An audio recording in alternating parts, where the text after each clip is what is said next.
Welcome to the Rapport Advantage Podcast, transforming the way leaders communicate. Here's your host, Alex Swire-Clark. Welcome to the show today. It's Friday, people. Well, you probably won't be listening on a Friday, but it's Friday here. It is Friday here. How are you, Alex? Doing fine, Liz. How are you? I'm very good. Thank you. Excellent. Excellent. Welcome to the Rapport Advantage Podcast. We're excited to have you guys join us today. If you haven't listened to our podcast before, we are here to help you break down the walls of miscommunication, increase your emotional intelligence, and build better relationships in the workplace and beyond. I am Alex Swire-Clark, CEO, speaker, and certified human behavior expert. And I'm Liz Parker, certified behavioral analyst, strategic growth consultant, and job benchmarker, along with Vistage Chair. Along with Vistage Chair, and as of very recently, I am now a certified speaker on the Vistage circuit. So that's exciting. So that's fun times. I'll be heading down to Charleston here in a couple of weeks and doing a couple of talks. So I'm excited about that. Congratulations. Thank you, ma'am. Appreciate that. No disc thought of the day because this is going to be a shorter show. Liz and I have a kind of a tight schedule today, but we want to make sure we maximize your content. So our main topic of today is the basic needs of each style. And so we're going to break that down because some of you have talked to us about, your personal lives and things like that, and it's important to you there. So we're going to break it down from the professional standpoint as well as the personal standpoint. So what are those basic needs? If you meet those needs, then a D or an I or S or a C is going to be a little bit more responsive, going to be a little bit more involved and a little bit more engaged. So that's what definitely. So that's what we're looking for. So Liz, I'll let you start out. You'll take the professional stuff and I'll do the personal stuff coming in after you. That sounds great. And I thought I'd kind of frame it as, when we look at how people react with their styles, that some prefer task and some are a little more extroverted. So as we start to look at that, those high Ds like to make sure that as they're working, they get power. They want to be in charge. They want to be making those decisions. They want to be in charge of the whole thing. They also love to make and save money. They are about ROI. They're about those results. They're about making sure that happens. And the same thing happens with time. They're huge on how do I get the best return on my time and my investment. So that results-driven person is going to be right there in charge. Like to make those cuts. They're very frugal too. I know a lot of Ds are just, do we have to spend money on that? Can I go to Aldi and buy my bread for 99 cents as opposed to going to Publix and buying it for, $1.89 or what have you? So we don't want to use the word cheap, do we? No, frugal. I like frugal. It's frugal. Nice positive spin for all you penny pinchers out there. So on the personal side of that with your high Ds, they enjoy a challenge. And so that can be very problematic when you have a high D child because they're going to want to be their own boss. They're going to want to be in charge, and they think they're an adult when they're 8 years old. And so we've talked about this in previous podcasts about giving them different times to go to bed. So you can go to bed anytime you want to, as long as it's between 9 and 10 o'clock. So just you choose the time. It could be 9:57 for all we care. They also like to be able to pick out their own clothes. They also like to take care of their own things. They want to go shop for their own stuff. They want to be in charge of when they wake up and when they go to bed and what's for lunch. Oh, I'm going to make my own lunch today. And so they get to decide on those kind of things. So, but they also, again, love that challenge in terms of they want to be the best at whatever they're trying to do. So from an athletic standpoint, they're always going to be out there practicing, working on their game because they're self-motivated. They're driven to be successful. That comes with their grades as well. So they are competitive. Oh, no doubt. No doubt. They're hate to lose. They don't care if they're playing checkers against their grandma. They're going to win. Sorry, Grandma, but you're going down, There's no way you're going to win. That is so true. I was going to say from the marital side of things, I am married to a high D. So that has its own set of challenges in terms of making sure that they have challenges in their relationships when it comes to goal setting for things. Let's say it's something as simple as the house. They're going to make a goal. We're going to have this room cleaned up by the end of the weekend. All the clothes are going to be put up. All the things are going to be off the floor. And so then they start getting into active mode because they're doers, and so they're going to go. And, hey, kid, you're walking upstairs. Grab this, and you do this, and that kind of thing. So they make it a personal challenge. I will have this room clean before the end of the weekend. And nine times out of 10, they get it done. Oh, Alex, you always have a bunch of good stories. So let's take a look at the I's. Do you have anything else on the D's? Can I move on? Transition away.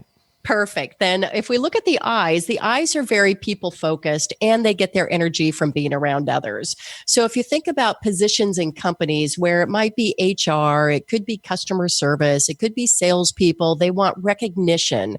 They want things to be easy. They have low detail usually, unless they have a C that comes into them, but they really are very impulsive. It's all about me. They want to be center of attention, which is why I always think about salespeople because they want to be the star out there.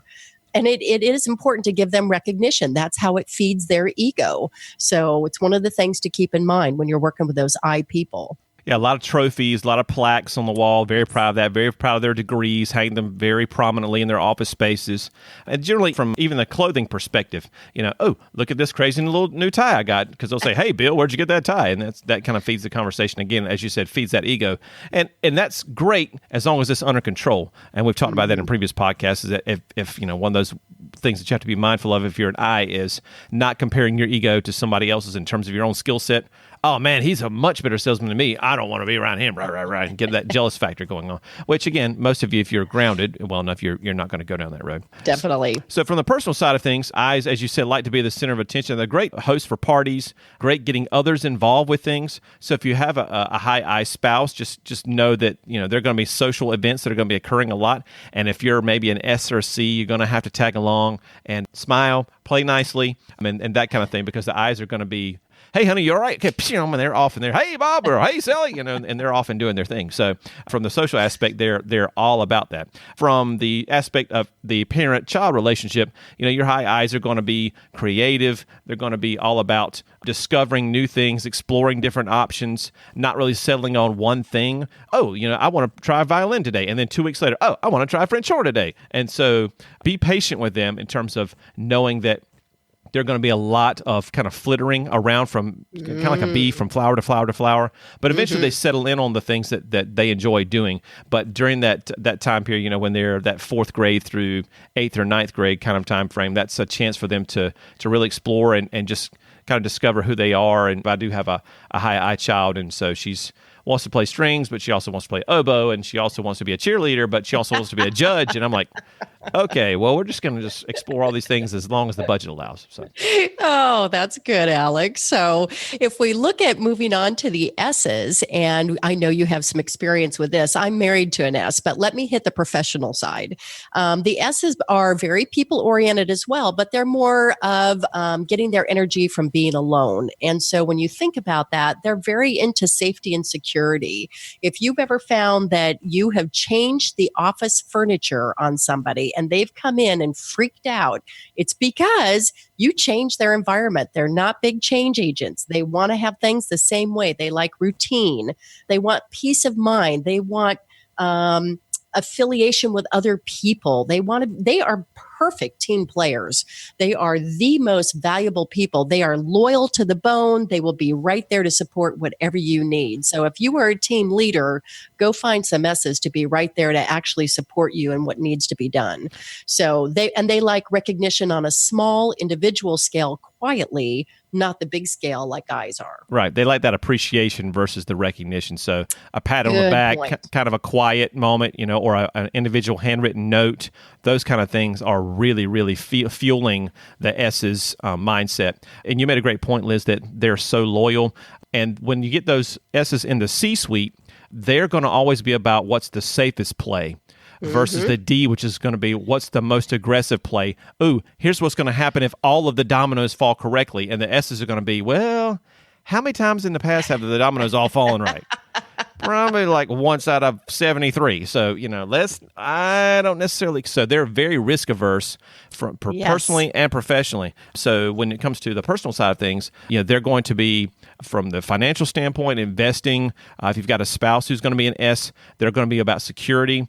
I don't think we need to be doing this whole options trading. Nah, how about we just stick it in a nice mutual fund, or if they're really conservative, a savings account. Put it in a CD and watch it get 1.2% for the next 20 years. And then, which is nothing wrong with that. Exactly. So it will be safe. It's not going to grow, but it will be safe. And so they're going to be about the safe, secure way and the steady Eddie. They know it's locked in. They know they've got it under control. They're going to be about, let's get that life insurance because I want to make sure that that's taken care of before anything else happens. We don't need life insurance. We don't. Yes, we do, because if something were to happen, and that whole, not glass half empty or half full, but just that they want to make sure that, protection, that loyalty, that we want to make sure that the family is going to be okay if something were to happen to one of us. So, and of course, those high S children are going to be more of your touchy-feely, more of those lovey-dovey kinds of people. They're going to be more sensitive. If you were to raise your voice to a high S, they're going to kind of be more going back into their shell,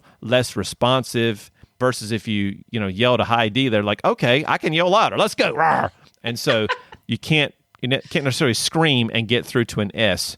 And when you're having discussions with them, and this came up the other day with my son, why did you do X, whatever X is? And no answer. And it's just, we're sitting there. For the listeners, they have to be able to see your face because it is sounding just like that cricket. You can look like a cricket. Man, I'm waiting. I'm kind of like the guy from, gosh, I can't remember it might have been The Incredibles. I'm waiting. So we're waiting. And so, you come back with a follow-up question. Are you thinking about it? Or are you just sitting there? And even more crickets. So you finally have to, blah. So as a D or an I, that's very, very just blood boiling for you because you want them to give an answer, get it out, let's just flush it out and go. But that's not how S's operate. They're slower paced. So be patient with them. You'll eventually get the answer out. It'll be something that you're going to want to hear, but you just have to give them time to process and get it out.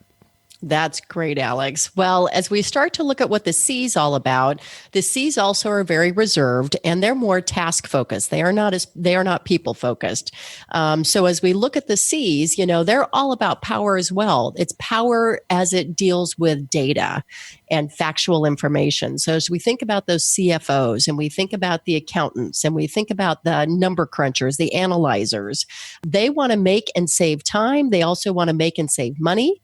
They want peace of mind. They want to make sure everything's secure. So they kind of follow that same safety path, but they are definitely all about having control of the expenses and any other power they can get their hands on that relate to data. The power is in the process for those guys. And so what fuels them in terms of their basic need is quality answers and being correct. 2 + 2 should be 4 every time for them. And so when you're dealing with a spouse, they like process, they like order. Order is so huge to them. They can't stand having a messy house. So organizational units and time spent doing that is going to be huge for them. I have a high C wife who is very much into organization. And you've probably heard me, if you've been out there listening to me speaking, heard my IKEA story about taking all 5 of our kids and driving about 2 hours, renting a U-Haul, and spending about 8 hours at IKEA buying units. And it's just, just shoot me now, because it's just terrible. And so I'm spending my last 4 weekends building all these units. But now things are organized to the which, we're bringing order to the house. And so that's huge for those high C people. When you're talking about high C children, they like to have their rooms organized. They like to have everything where they want it in a place that makes sense to them. They're also going to have their backpack really nice and organized. Oh, I've got my science book in the back because it's first period. And then I've got my notebook for over here because it's last in the day. And I'm like, oh, that's so wonderful. And then you go to your high S son's backpack and you got papers crackled and crammed in there, gum stuck to them, a dead roach in the bottom. Like, that's disgusting.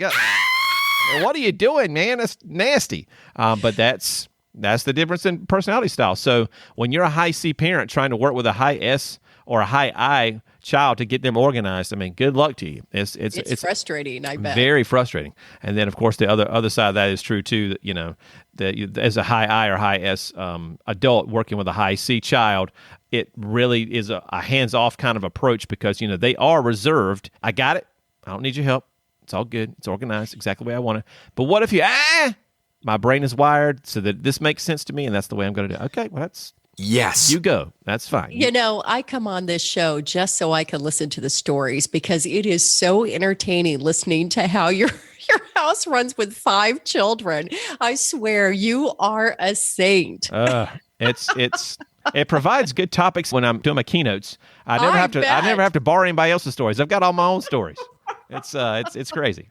So, but they're true. Some may be a little bit embellished here and there, but it's all written in the truth of that. So we were trying to cover basic needs today. I think we did a good job of that, from exploring the personal and professional side.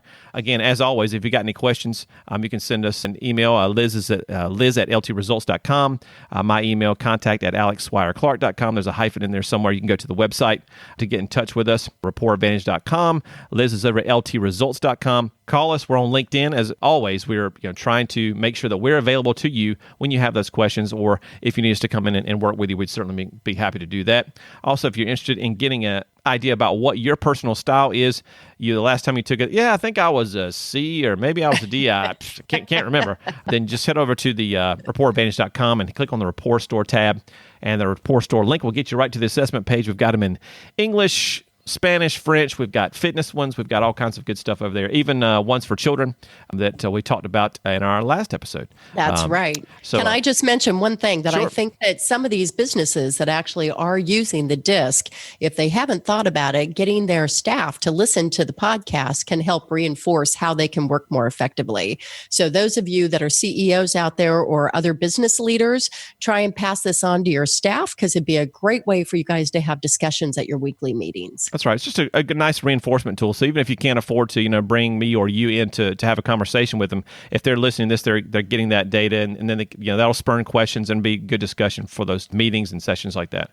That's right. And also, what I've been offering to my speaking groups, just for my podcast listeners, if you're interested, I'll do a free 15-minute call with you to work with you on one of those most important relationships in your life. I'd be happy to sit down with you for a 15-minute call and work through those things and make sure that your relationships are as good as they can be, because when it's all said and done and we're old and gray on the porch in the rocking chair, those relationships and the memories from those are basically all we're going to have left. So. That's right. You better start writing your book now, your second book. Oh, yeah. Well, there you go. Yeah, second one. Second book is on the way. Hope to be released here before the end of Q4. That's my goal. So on the next podcast, we'll have some more insights into the mysteries of human behavior, with always good topics that come from you, our audience, as well as from our strange, demented, weird, crazy brains. But we'll get those out there to you. So for my broadcast partner in crime, Liz Parker, this is Alex Swire-Clark saying thank you so much for listening, and we'll see you next time. Bye-bye. Thanks for listening to the Rapport Advantage podcast. We'd love to hear from you. Join the conversation on Facebook at the Rapport Advantage and follow us on Twitter at Rapport Podcast.